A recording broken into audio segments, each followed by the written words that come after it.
Hey there, cats and kitties. I'm the Blues Man, Johnny Blues, and this is going to be a brief little review for Kids on the Slope, Episode 8, These Foolish Things.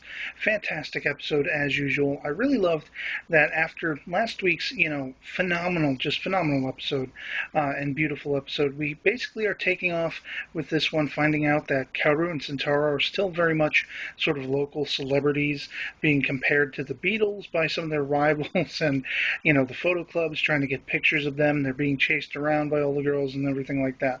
I absolutely love the dynamic of these characters, how it's unfolded for them. But I also really like that this episode was really focused on Brother June and where he's been. Now, of course, he went missing for a little while, and when he shows up again, he's got longer hair, a bit scruffy looking, looks like he's been through hell. And we find out a lot about that he's basically been involved with a sort of student activism movement that, well, he had somebody that he looked up to that kind of went through the thick of it and just became very changed by the movement. Things not really going well. And of course, the 60s were a time that embodied that kind of revolutionary thinking. So, it changed him and it molded him, and probably unexpectedly for himself.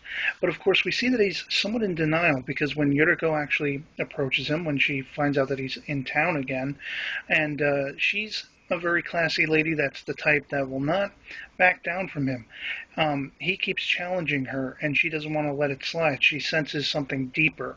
And we see a whole transformation with both of them, really, in this episode. She, cuts her hair and tries to break beyond the shell that Brother June has created for himself in the wake of these traumatic things that he experienced. And I think it's really interesting how, as we unfold with this episode, of course, Sentaro eventually will find out he has been infatuated with Yoriko, but she's not really feeling the same way. She's feeling it for Brother June.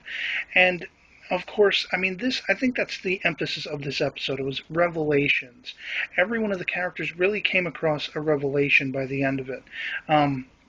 Maybe all except Kaoru, I would say, because of course he still thinks that Ritsuko, the girl he's crushed on, really doesn't want anything to do with him along those lines. And as we find out in this episode, she's actually starting to potentially grow feelings for him.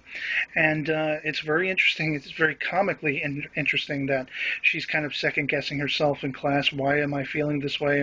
And why am I feeling this way when I think about Kaoru and everything? And by the end of it, of course, because Kaoru is convinced that she's still very much infatuated with Sentaro, we have Sentaro now kind of sort of becoming aware of the fact that Ritsuko was looking at him with these romantic eyes. So very, very cool episode. And the complexities are just ramped up again tenfold. And the animation and music, as usual, are the great garnish to this just fantastic pathos-laden story.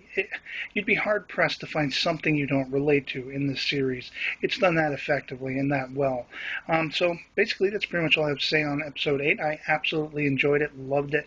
I'd love to hear what you thought of it if you've seen it, and otherwise, that'll be it for me. So I'll catch you later. Peace.